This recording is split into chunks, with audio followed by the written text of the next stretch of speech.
Presiden terpilih Prabowo Subianto tancap gas mendekati partai politik dari kubu Koalisi Perubahan lawan dalam pemilihan presiden lalu. Prabowo membutuhkan dukungan di luar Koalisi Indonesia Maju di parlemen. Upaya ini dinilai bisa memantik resistensi dari parpol pendukung Prabowo Gibran. Kita sepakat bahwa kita akan kerjasama untuk sebesar-besarnya kepentingan rakyat Indonesia.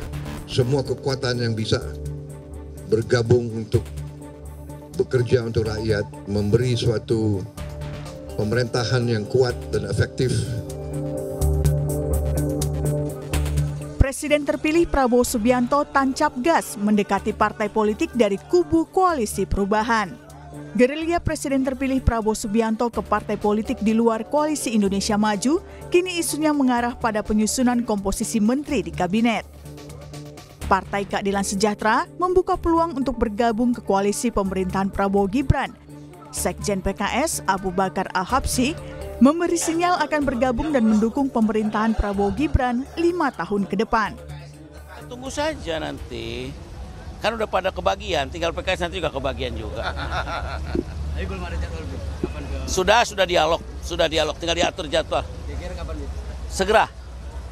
Ikan cepat, ikan gabus lebih cepat. Bagus. Sementara Partai Nasdem yang tegas merapat ke Prabowo mengaku sadar diri sebagai partai yang tak mengusung Prabowo Gibran di Pilpres. Ketua Umum Partai Nasdem Surya Paloh juga mengaku belum membahas soal jatah menteri di Kabinet Prabowo Gibran. Belum ada. Dan kita nggak membicarakan hal itu. Tapi kalau dari internal sendiri Pak, gimana Pak? Dari internal nggak ada juga masalahnya. Kita memang menyadari siapa kita. Sementara Partai Demokrat yang berada dalam Koalisi Indonesia Maju mengingatkan pentingnya soliditas koalisi. Ketua Umum Partai Demokrat Agus Harimurti Yudhoyono mengaku tak masalah jika Prabowo merangkul partai politik lain untuk bergabung dalam koalisi. Namun, AHY mengingatkan, ini bukan soal besar-besaran koalisi, tapi bagaimana menjaga koalisi jangan sampai rontok di tengah jalannya pemerintahan. Jelas semangatnya adalah bagus kalau memang semakin kuat koalisi itu, tetapi terus dipertimbangkan faktor-faktor lainnya, bahwa sekali lagi bukan hanya besar-besaran koalisi, tetapi juga solid, kompak, setia dalam arti juga tidak di tengah jalan kemudian masing-masing begitu. Karena dalam perjalanannya kita juga tahu awalnya kompak kemudian di tengah jalan bisa rontok satu persatu. Nah inilah sebetulnya yang kita butuhkan, stabilitas koalisi. Jadi bukan hanya di awal, bukan hanya di tengah, tapi juga sampai dengan akhir. Sebelumnya, Wakil Presiden terpilih Gibran Rakabuming Raka memastikan Prabowo akan merangkul semua kontestan Pilpres 2024. Bahkan Gibran menegaskan tidak ada satupun partai yang ditinggalkan. Prabowo sudah bertemu dengan tokoh-tokoh yang ada di luar koalisi ya. Jadi ke depan seperti apa kita tunggu aja. Yang jelas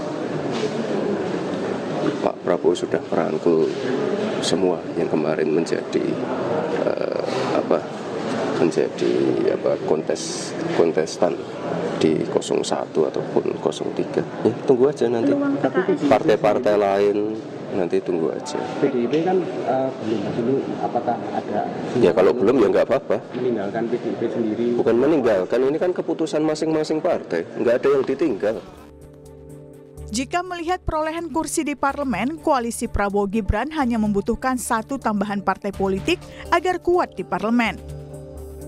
Berdasarkan data KPU RI, Partai Golkar memperoleh 102 kursi, sementara Partai Gerindra 86 kursi, PAN 48 kursi, Demokrat 44 kursi.